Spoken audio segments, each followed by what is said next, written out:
जय श्री राम साथियों। दिल्ली के मुख्यमंत्री अरविंद केजरीवाल को ईडी समन पे समन भेजे जा रहे हैं और अरविंद केजरीवाल किसी भी समन पे ईडी के सामने पेश नहीं हो रहे। समन से बचने के लिए वो लगातार नए नए पैंतरे आजमाते जा रहे हैं और ईडी है कि पीछा ही नहीं छोड़ रही। अब ईडी ने जो ताज़ा समन जारी किया अरविंद केजरीवाल को, वो है दिल्ली जल बोर्ड के घोटाले से संबंधित। इसके अंदर में ये आरोप लगाए गए थे सीबीआई के द्वारा और सीबीआई ने इसके अंदर में नामजद भी किया है, अरेस्टिंग भी की है। इसमें एनकेजी इंफ्रास्ट्रक्चर पे ये आरोप लगाया गया था कि दिल्ली जल बोर्ड के अधिकारियों के साथ मिलके उन्होंने टेंडर में मैनिपुलेशन का काम किया, जिसकी वजह से 38 करोड़ का घोटाला हुआ, 38 करोड़ का नुकसान हुआ। सीबीआई ने इस मामले में कई अधिकारियों को भी नामजद किया था और एनकेजी इंफ्रास्ट्रक्चर को भी नामजद किया है। अब ताज़ा मामला यही है कि दिल्ली के मुख्यमंत्री अरविंद केजरीवाल से ईडी इस संबंध में जांच करना चाह रही है, सवाल जवाब करना चाह रही है, लेकिन अरविंद केजरीवाल पेश ही नहीं हो रहे। ये तो इनका काम है, ये ऐसे ही करते रहेंगे।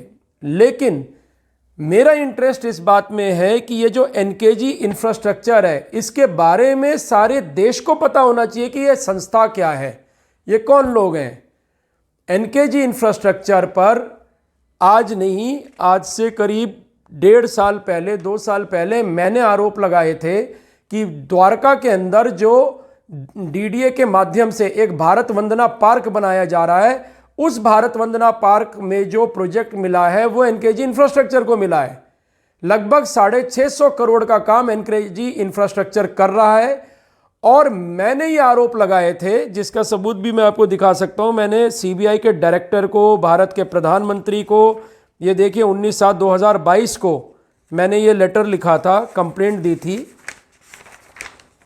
कि एनबीसीसी के माध्यम से जो भारत वंदना पार्क डेवलप किया जा रहा है, जिसमें एजेंसी वो है एनकेजी इंफ्रास्ट्रक्चर, ये भारत के प्रधानमंत्री नरेंद्र मोदी जी की सरकार को बदनाम करने के लिए काम कर रहे हैं।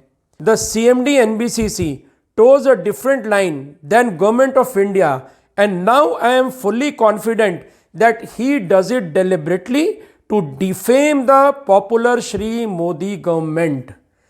एनबीसीसी के जो उस समय के सीएमडी थे मिस्टर गुप्ता, उन पे मैंने ऐसे आरोप लगाए थे कि भारत वंदना पार्क के मामले में जो मोदी सरकार चाह रही थी कि प्रकृति को बचाते हुए भारत वंदना पार्क को डेवलप कर लिया जाए। मैं आपको सबको बताना चाहता हूं कि भारत वंदना पार्क परिसर में लगभग 200-220 एकड़ लैंड था, जिसके ऊपर काफ़ी बड़ी संख्या में डेंस फॉरेस्ट एरिया था। ये हरे भरे जंगल नुमा क्षेत्र था, जिसके अंदर कई सारे नीलगाय, कई मोर, पक्षियां, तरह तरह के रेप्टाइल्स, ये सब रहा करते थे। अचानक डीडीए एनबीसीसी को एक टेंडर देती है और एनबीसीसी फर्दर उसको सबलेट करती है एनकेजी इंफ्रास्ट्रक्चर को। इन्होंने भारत वंदना पार्क डेवलप करना था, लेकिन सरकार की जो लाइन थी कि सस्टेनेबल डेवलपमेंट सरकार की लाइन है, प्रकृति को बचाना है और विकास करना है, उसके वायलेशन में वहां पर इन्होंने बिना सरकार से परमिशन लिए, बिना वन विभाग से परमिशन लिए कई हजार पेड़ काट दिए थे, जिसकी शिकायत मैंने वन विभाग को भी कर रखी है। अब मैं आपको दिखाना चाहूँगा, ये 27 जनवरी 2024 को वन विभाग का ऑर्डर है। दिल्ली सरकार का वन विभाग, उसका ये ऑर्डर है। और in the matter of illegal cutting of many tree situated at Bharat Vandana park sector 8 Dwarka new Delhi. देखिए, इसमें साफ तौर पे जो ट्री ऑफिसर है वो क्या बोल रहे हैं, वो कहते हैं कि the tree officer expresses profound dissatisfaction with the aforementioned request made by एनकेजी's council, deeming it a dilatory tactic, especially considering the advanced stage of the case. It is directed that all documents requested by NKG be promptly supplied via email. NKG ने बोला कि भाई हमारे पास तो कोई document ही नहीं मिला है, हम केस कैसे लड़ें। तो ट्री ऑफिसर ने बोला कि ये आप केवल टाल मटोल की एक टैक्टिक्स आपकी नज़र आ रही है, फिर भी आपको सारे डॉक्यूमेंट्स दे दिए जाएंगे और आप इस पे लड़िए। मैं आपको बताना चाहूँगा कि इसकी भी शिकायत मैंने ही की थी कि यहाँ पर 3000 से ज़्यादा पेड़ों को काट दिया गया, जिसकी वजह से ये जंगलनुमा क्षेत्र बर्बाद हुआ और बहुत सारे जानवर जो नीलगाय वगैरह थे, जो दिल्ली का राज्य पशु है, नीलगाय स्टेट एनिमल ऑफ दिल्ली, वो बहुत सारी बड़ी संख्या में मारे भी गए। और वहां पर जो एक नेचुरल वाटर बॉडी होती थी भारत वंदना पार्क में, सेक्टर 20 द्वारका में, वो डिस्ट्रॉय हुई। बहुत सारे पक्षियां वो लोग मर गए, बहुत काफ़ी माइग्रेटरी बर्ड्स वहाँ पे आया करते थे, वो सब का आना यहाँ पे बंद हो गया। और ये सब कुछ पहले दिन से मुझे ऐसा महसूस होता था कि नरेंद्र मोदी जी की सरकार को बदनाम करने का एक प्रयास किया जा रहा है।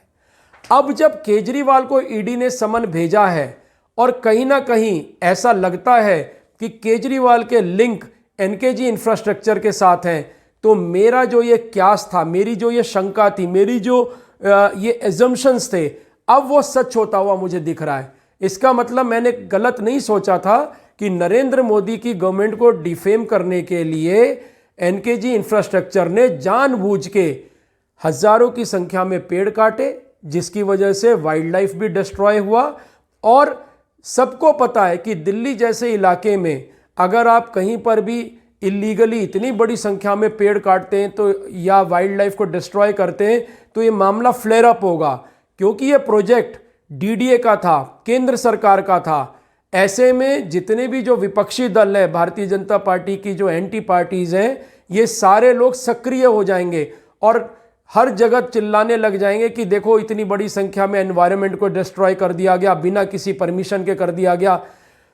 तो मैं अब पूर्णतः आश्वस्त हो चुका हूं कि इस भारत वंदना प्रोजेक्ट में भी एनकेजी इंफ्रास्ट्रक्चर ने शायद अपने पॉलिटिकल आकाओं के कहने पे, यानी कि अरविंद केजरीवाल के इशारे पे, कहीं इसे डिस्ट्रॉय तो नहीं किया।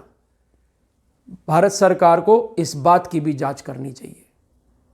दोस्तों, यदि आपको आज की स्टोरी पसंद आई हो तो आप हमारे चैनल को सब्सक्राइब करें, स्टोरी को लाइक करें, ज़्यादा से ज़्यादा संख्या में शेयर करें।